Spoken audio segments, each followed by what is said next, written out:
Good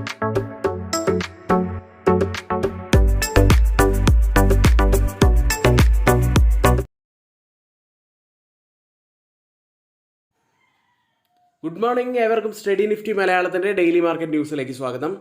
ഇന്നലെ global മാർക്കറ്റും Asian മാർക്കറ്റുകളും പോസിറ്റീവിൽ close ചെയ്തപ്പോൾ ഇന്ത്യൻ വിപണിയും ഇന്നലെ പോസിറ്റീവിലാണ് ക്ലോസ് ചെയ്യുന്നത്.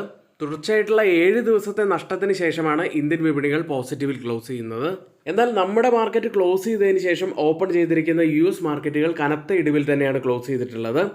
ഡൗ ജോൺസ് 1.32% ഇടിഞ്ഞു, നാസ്ഡാക്ക് 1%, S&P 500 0.87% ഇടിവുമാണ് ഉണ്ടാക്കിയത്.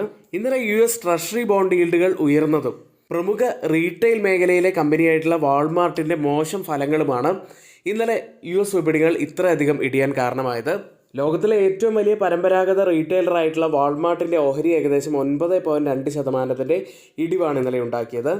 ഇതുകൂടാതെ ക്രിപ്റ്റോ മേഖലയ്ക്ക് കൂടുതൽ വ്യക്തമായിട്ടുള്ള നിയമങ്ങളും നിയന്ത്രണങ്ങളും വരുമെന്ന പ്രതീക്ഷ കാരണം ഇന്നലെ US ക്രിപ്റ്റോ റിലേറ്റഡ് ആയിട്ടുള്ള ധാരാളം സ്റ്റോക്കുകൾ നല്ല നേട്ടമുണ്ടാക്കി. കൂടാതെ ഇന്നലെ ബിറ്റ്കോയിനും എത്തറുമൊക്കെ നല്ല നേട്ടത്തിലാണ് ക്ലോസ് ചെയ്യുന്നത്. US ലിസ്റ്റ് ചെയ്ത ഇന്ത്യൻ കമ്പനികളുടെ പ്രകടനം നോക്കാം. ഇന്നലെ കൂടുതൽ ഇടിവുണ്ടാക്കിയത് വിപ്രോ ആയിരുന്നു, 3% ഇടിഞ്ഞു. ഇൻഫോസിസ് 1.6% ഇടിവും ഉണ്ടാക്കിയപ്പോൾ ബാങ്കിങ് സൈഡിൽ HDFC ബാങ്ക് 0.76% ഇടിഞ്ഞു. ICICI ബാങ്ക് 0.78% ഇടിഞ്ഞത്. ഡോക്ടർ റെഡ്ഡി ലബോറട്ടറീസ് ഒരു മ്യൂട്ടഡ് അവസ്ഥയിലും ക്ലോസ് ചെയ്തു. ഇന്നലെ ഇന്ത്യ വിക്സ് ഏകദേശം 5% ഇടിവുണ്ടാക്കിയിരുന്നു. ഇപ്പോൾ 10 എന്ന റേഞ്ചിലേക്ക് ഇന്ത്യ വിക്സ് താഴ്ന്നിട്ടുണ്ട്. ഇന്ന് ഒരുപാട് പ്രധാനപ്പെട്ട വാർത്തകളുള്ള ഒരു ദിവസമാണ്. പ്രത്യേകിച്ച് UPI പേയ്മെൻറ്റുകൾക്ക് വരുന്ന 2 ആഴ്ചയ്ക്കുള്ളിൽ സർക്കാർ ഒരു ഫീസ് ഏർപ്പെടുത്താനുള്ള സാധ്യതകൾ കൂടുതലാണ്. കൂടാതെ ഷുഗർ സ്റ്റോക്കുകൾ കഴിഞ്ഞ ഏതാനും ദിവസങ്ങളായിട്ട് ഫെസ്റ്റിവൽ സീസണൊക്കെ ആയിട്ട് ബന്ധപ്പെട്ട് ഫോക്കസിലുണ്ട്. ഇന്നലെ വലിയ നേട്ടമാണ് സ്റ്റോക്കുകളൊക്കെ ഉണ്ടാക്കിയിട്ടുള്ളത്. ഇത്തരത്തിലുള്ള ധാരാളം പ്രധാനപ്പെട്ട കാര്യങ്ങൾ ഡിസ്കസ് ചെയ്യുന്ന ഒരു വീഡിയോ ആണ്. എല്ലാവരും വീഡിയോയ്ക്ക് ലൈക്ക് ചെയ്യാൻ ശ്രമിക്കുക. നമ്മുടെ ചാനൽ ആരെങ്കിലും സബ്സ്ക്രൈബ് ചെയ്യാൻ മറന്നുപോയിട്ടുണ്ടെങ്കിൽ ചാനൽ കൂടി ഒന്ന് സബ്സ്ക്രൈബ് ചെയ്യുക. ഇപ്പോൾ ഓപ്പൺ ചെയ്തിരിക്കുന്ന ഏഷ്യൻ മാർക്കറ്റുകളിൽ ജപ്പാൻ മാർക്കറ്റ് നിക്കി 0.9% ഇടിവിൽ ട്രേഡ് ചെയ്യുമ്പോൾ കോസ്പി മാർക്കറ്റ് 0.4% ഇടിവിലാണ്. ഗിഫ്റ്റ് നിഫ്റ്റി ഇപ്പോൾ ട്രേഡ് ചെയ്യുന്നത് 24,348 എന്ന നിലയിൽ. ഇപ്പോൾ സമയം 7 മണി കഴിഞ്ഞ് 10 മിനിറ്റാണ്. ഇപ്പോഴത്തെ ഈ ഒരു നില വെച്ച് 50 പോയിൻറ്റ്സിൻ്റെയൊക്കെ ഒരു ഗ്യാപ്പ് അപ്പ് ഓപ്പണിങ്ങിനാണ് നമുക്കിപ്പോൾ സാധ്യത കാണുന്നത്.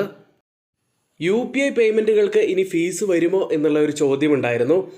ഇപ്പോഴിതാ അതിന് കൃത്യമായിട്ടുള്ള ഉത്തരം വന്നുകൊണ്ടിരിക്കുന്നു. 2 ആഴ്ചയ്ക്കുള്ളിൽ ഈ UPI ഫീസ് പ്രാബല്യത്തിൽ വരാൻ സാധ്യതയുണ്ട്. UPI ഇടപാടുകളിൽ മർച്ചന്റ് ഡിസ്കൗണ്ട് റേറ്റ് ഏർപ്പെടുത്താനുള്ള നീക്കം സർക്കാർ പരിഗണിക്കുന്നതായി റിപ്പോർട്ട്. 2000-ന് മുകളിലുള്ള പേയ്മെൻറ്റുകൾക്ക് 0.3% വരെ MDR ഏർപ്പെടുത്താനാണ് സാധ്യതയുള്ളത്. ഇത് 2 ആഴ്ചയ്ക്കുള്ളിൽ പ്രാബല്യത്തിൽ വരും എന്നാണ് റിപ്പോർട്ടുകൾ സൂചിപ്പിക്കുന്നത്. എന്നാൽ ഉപഭോക്താക്കളിൽ നിന്ന് UPI ഫീസ് ഈടാക്കില്ല എന്ന് സർക്കാർ വ്യക്തമാക്കിയിട്ടുണ്ട്. ഫീസ് വരുന്നത് പ്രധാനമായും വ്യാപാരികൾ, ബിസിനസ്സുകാർ സ്വീകരിക്കുന്ന UPI പേയ്മെൻറ്റുകൾക്കാണ്.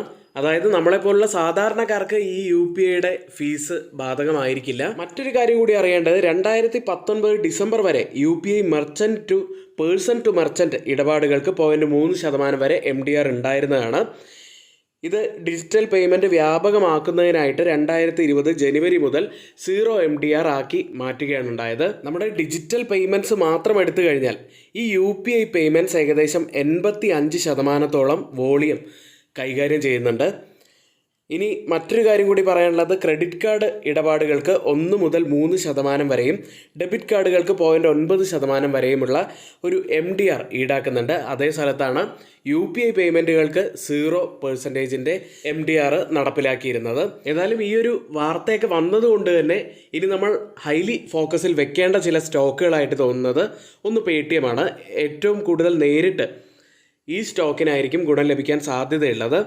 കാരണം Paytmൻ്റെ പേയ്മെൻറ്റ് ബിസിനസ്സിന് MDR വന്നാൽ ട്രാൻസാക്ഷൻ മോണിറ്റൈസേഷൻ സാധ്യത വർദ്ധിക്കും, കൂടുതൽ പ്രോഫിറ്റബിലിറ്റി വർദ്ധിക്കാനുള്ള സാധ്യതയുണ്ട്. ഇനി വലിയ മർച്ചൻറ്റ് പേയ്മെൻറ്റ് എക്കോസിസ്റ്റം ഉള്ള ബാങ്കുകൾ നോക്കുകയാണെങ്കിൽ HDFC bank, ICICI bank, axis bank, SBI തുടങ്ങിയ ബാങ്കുകൾക്കൊക്കെ പോസിറ്റീവ് ആവാൻ സാധ്യതയുള്ള ഒരു വാർത്തയാണ്. എന്തായാലും കൂടുതൽ നേട്ടം വരാൻ സാധ്യതയുള്ളത് Paytmനുമായിരിക്കും. ഈ കമ്പനികളുടെ പേരൊന്നും തന്നെ റെക്കമെൻഡേഷൻ അല്ല, നിങ്ങളുടെ എഡ്യൂക്കേഷണൽ പർപ്പസിന് വേണ്ടി മാത്രമാണ് ഷെയർ ചെയ്തിട്ടുള്ളത്. ഇന്നലെയും കഴിഞ്ഞ കുറേ ദിവസങ്ങളായിട്ട് ഫോക്കസിലുണ്ടായിരുന്ന സ്റ്റോക്കുകളായിരുന്നു ഷുഗർ സ്റ്റോക്കുകൾ. ഓഗസ്റ്റ് 20-ന് ഷുഗർ സ്റ്റോക്കുകൾ 7% മുതൽ 20% വരെയാണ് ഉയർന്നത്. നമുക്കറിയാവുന്ന പോലെ തന്നെ ഉത്സവ സീസൺ വരാനിരിക്കുകയാണ്. അതിന് മുന്നോടിയായിട്ടുള്ള ഒരു ഡിമാൻഡ് ഇപ്പോൾ തന്നെ ഷുഗർ സ്റ്റോക്കുകൾക്കുണ്ട്. അതിനിടയിൽ ഇപ്പോഴത്തെ സർക്കാരിൽ നിന്നും ഒരു പുതിയ അറിയിപ്പ് വന്നിരിക്കുന്നത് പ്രതിമാസം 10 മെട്രിക് ടൺ കൂടുതൽ പഞ്ചസാര ഉൽപ്പാദിപ്പിക്കുന്ന ഡീലർമാർക്ക് ഇനി പരമാവധി 15 ദിവസത്തേക്കുള്ള സ്റ്റോക്ക് മാത്രമേ കൈവശം വയ്ക്കാൻ പാടുകയുള്ളൂ. നേരത്തെ ഇത് 30 ദിവസമായിരുന്നു. അതായത് ഉൽപ്പാദന ലഭ്യത കുറഞ്ഞതും ഉത്സവ സീസണ് മുന്നോടിയായിട്ടുള്ള ഒരു വലിയ ഡിമാൻഡുമാണ് ഇപ്പോൾ ഷുഗർ സ്റ്റോക്കുകളിൽ കാണാൻ കഴിയുന്നത്. ഇനി ഷുഗറിൻ്റെ ലഭ്യത കൂടുതലാക്കാൻ വേണ്ടി ഇമ്പോർട്ട് ഡ്യൂട്ടി കുറച്ച് പഞ്ചസാര ഇറക്കുമതി അനുവദിക്കുന്ന സാഹചര്യമൊക്കെ സർക്കാർ കൈക്കൊണ്ട് കഴിഞ്ഞിട്ടുണ്ടെങ്കിൽ അത് കൂടുതലായിട്ട് ഇപ്പോഴത്തെ ഷുഗർ പ്രൈസസിൽ ഒരു സമ്മർദ്ദം വരുത്താനും ഇപ്പോൾ ഉയർന്നു നിൽക്കുന്ന പല കമ്പനികളുടെയും ഷുഗർ സ്റ്റോക്ക് പ്രൈസസ് താഴാനുള്ള സാധ്യതയും ഒരുപക്ഷെ സർക്കാർ എടുക്കാനുള്ള സാഹചര്യങ്ങൾ ഉണ്ടായിരിക്കാം. ഇപ്പോൾ അത്തരത്തിലൊന്നും ഉണ്ടായിട്ടില്ല. ഏതായാലും ഷുഗർ സ്റ്റോക്കുകളിൽ നമ്മൾ ഇൻവെസ്റ്റ് ചെയ്യുന്നത് അങ്ങേയറ്റം കോഷ്യസോടെ വേണം. കാരണം ഒത്തിരിയേറെ ഉയർന്ന നിലയിലാണ് ഈ സ്റ്റോക്കുകളുടെ പ്രൈസസ് എല്ലാം ഇപ്പോഴുള്ളത്. പിന്നീട് പല സ്റ്റോക്കുകളും ബ്രേക്ക് ഔട്ടിലേക്ക് പോയിട്ടുണ്ട്.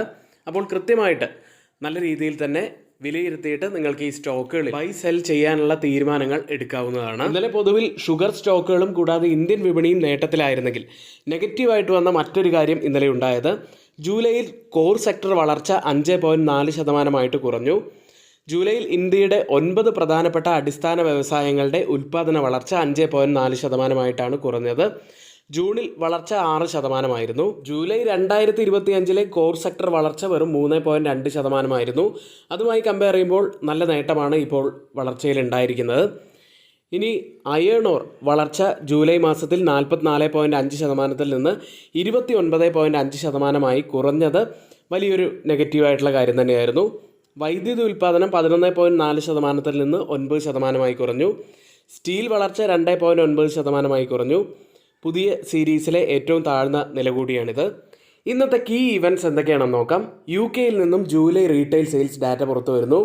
S&P global manufacturing data, services PMI data തുടങ്ങിയവ ഇന്ന് പുറത്തു വരുന്നുണ്ട്. എക്കണോമിക് ഡാറ്റയിലേക്ക് വന്നു കഴിഞ്ഞാൽ European union August composite PMI ഡാറ്റയും US-ൽ നിന്നും August manufacturing and services PMI ഡാറ്റയും പുറത്തു വരുന്നുണ്ട്. ഇന്ത്യയിൽ നിന്നും ഫോറക്സ് റിസർവ്സ് ഡാറ്റയാണ് ഇന്ന് പ്രധാനപ്പെട്ടതായി പുറത്തു വരുന്നത്. അടുത്തതായി സ്റ്റോക്ക് ന്യൂസിലേക്ക്. അമാഗി മെഡി ലാബ്സ് എന്ന കമ്പനിയാണ്. Trudy holdings, AVP I fund, Accel എന്നിവർ ചേർന്ന് അമാഗി മെഡി ലാബ്സിൽ 5% വരെ ഓഹരികൾ ഒരു ബ്ലോക്ക് ഡീൽ വഴി വിൽക്കാൻ സാധ്യതയുണ്ട്. ഇടപാടിൻ്റെ മൂല്യം ഏകദേശം 600 കോടി രൂപയാണ്. ഒരു ഓഹരിക്ക് 550 ഫ്ലോർ പ്രൈസായി നിശ്ചയിച്ചതായിട്ട് റിപ്പോർട്ട് വന്നിരിക്കുന്നത്. അടുത്തത് സാത്വിക് ഗ്രീൻ എനർജി എന്ന സ്റ്റോക്കാണ്. കമ്പനിയുടെ അനുബന്ധ സ്ഥാപനമായ സാത്വിക് സോളാർ ഇൻഡസ്ട്രീസിന് 190 കോടി രൂപ വില വരുന്ന ഓർഡറുകൾ ലഭിച്ചു.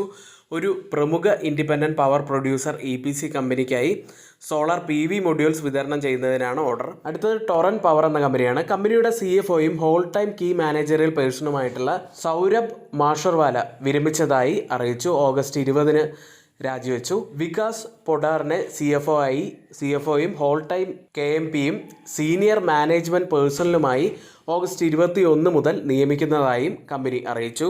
മറ്റൊരു കമ്പനി Krishna institute of medical sciences KIMS ഔരുവിയ ഹോസ്പിറ്റലുമായി 5 വർഷത്തേക്ക് ഓപ്പറേഷൻസ് ആൻഡ് മാനേജ്മെൻറ്റ് അഗ്രിമെൻറ്റ് ഒപ്പുവെച്ചു. ആറീറ്റ ഹോസ്പിറ്റലിൻ്റെ നടത്തിപ്പ്, മാനേജ്മെൻറ്റ്, പ്രവർത്തനം എന്നിവ കിംസ് കൈകാര്യം ചെയ്യും. മറ്റൊരു കമ്പനി റെയിൽടെൽ കോർപ്പറേഷൻ ഓഫ് ഇന്ത്യയാണ്. വെസ്റ്റേൺ കോൾഫീൽഡ്സിൽ നിന്ന് 164.78 കോടി രൂപയുടെ വില വരുന്ന ഒരു വർക്ക് ഓർഡർ കമ്പനിക്ക് ലഭിച്ചിരിക്കുന്നു. 60 മാസത്തേക്ക് EPLS VPN നെറ്റ്വർക്ക് റെൻ്റൽ ബേസിസിൽ സ്ഥാപിക്കുന്നതിനാണ് പദ്ധതി. അടുത്തത് ലെമൺ ട്രീ ഹോട്ടൽസ് എന്ന കമ്പനിയാണ്. ഗുജറാത്തിലെ ബോറോച്ചിൽ 85 മുറികളുള്ള പുതിയ ലെമൺ ട്രീ ഹോട്ടൽ തുറന്നു.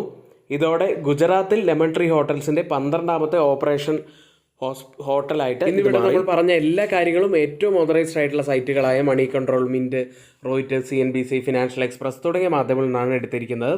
മറ്റുള്ളവയെല്ലാം നമ്മുടെ വ്യൂസ് മാത്രമാണ്. ഒരിക്കലും അത് റെക്കമെൻഡേഷൻ അല്ല, നിങ്ങളുടെ എഡ്യൂക്കേഷൻ പർപ്പസിന് വേണ്ടി മാത്രമാണ് ഷെയർ ചെയ്യുന്നത്. എങ്കിൽ ഇന്നത്തെ ഈ വീഡിയോ ഇവിടെ പൂർത്തിയാവുന്നു. ഏവർക്കും നന്ദി.